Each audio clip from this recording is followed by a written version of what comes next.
Hey everyone, welcome to a next episode, maybe it's the fifth I think, of Dave's Garage, where today I'm going to do a tri-car episode, and the theme is MoPar, Chryslers, from two different eras. In the back we've got a 1960 Chrysler 300, but then it would be a D I believe, and we have about a 57 Dodge police car.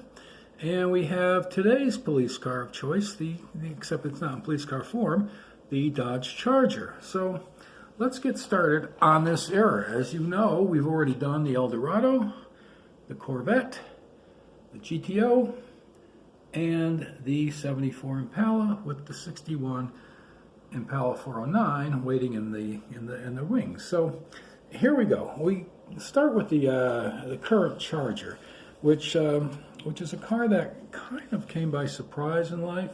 You know, it was a personal muscle car of the late 60s, early 70s, and Dodge reintroduced the name in 2006, and in 2011 it started looking like a Charger again, and 2015 they gave it a nice restyle, which got the front end looking like it should, the back end looking like it should, and it became the police car of choice once the Crown Victoria stopped getting made. It's got the scoop on the side that the Chargers had.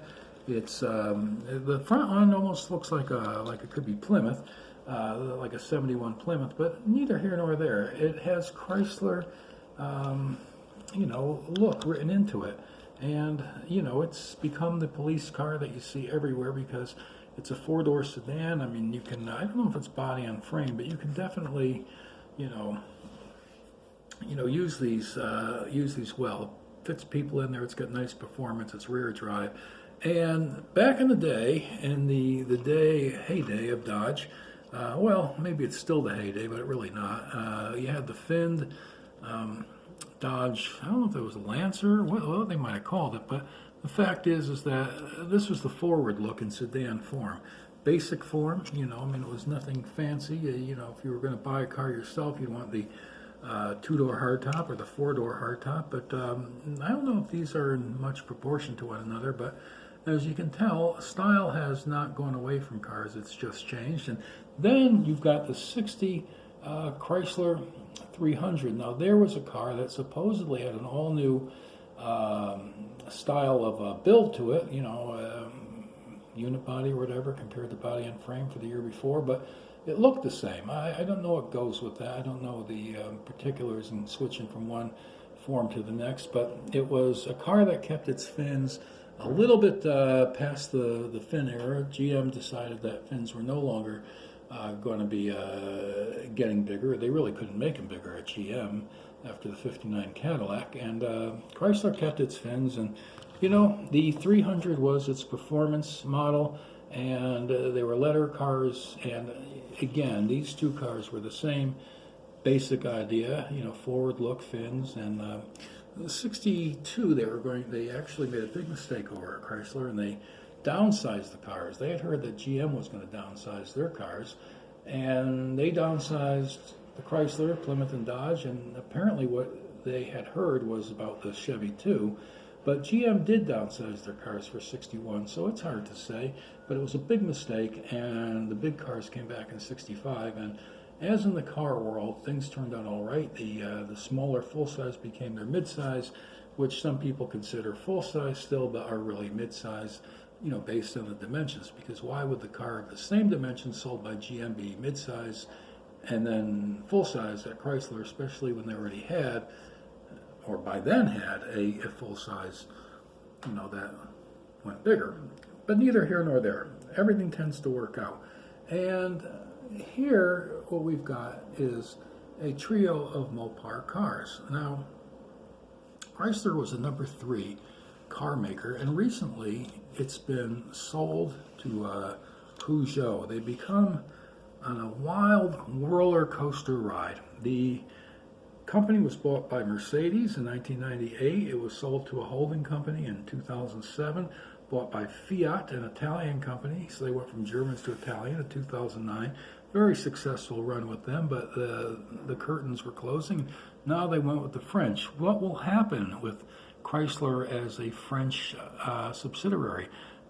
Obviously things are going to change, but nobody knows yet. There's no cards are put on the table. There's no telling. But Chrysler seems to go through a different era.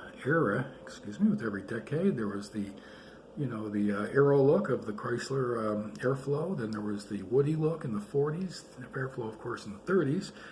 Cab forward in the 50s. The Mopar Performance in the 60s. The Cordobas in the 70s. The K-Car in the 80s. Cab forward in the 90s. Germans in the 2000s. Italians in the 2010s. And now, right with the clock, we're going to the French. But these three cars are... Really, there's not a whole lot to say about them. This car was built off the Mercedes-Benz E-Class that was around in 2000. Every car is going to come from somewhere. Well, for all I know, the current E-Class might retain a lot of the E-Class that this one was, started from. This car here went into production really fast, and it had quality control problems by the time they got fixed. Once you ruin a reputation, it's basically you're in trouble. And by the time 1960 came, these cars today look sharp, maybe, but and then they were just a little bit too out of fashion. The car business is a very tough business. I'm very competitive. They had a magazine once where they were asking somebody in 1957, what will the car of 1975 look like? And the man said he was from the car business, of course. He said, well, I can't tell you. It's going to have huge fins and, whatever, rocket ship proportions.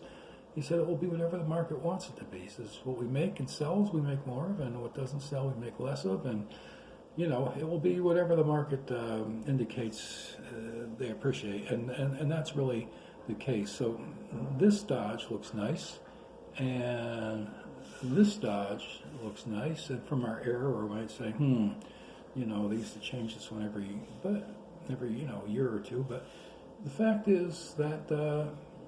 All these eras are nice. And Chrysler is extended into its new era again. So once again, you have Chrysler, you got GM, but you don't got Ford. Well, we got to figure out some Fords. But for now, thank you for joining Dave's Garage, and this is it for our first few episodes. Come back next week, perhaps, and we'll have more to show you. Thank you for joining us.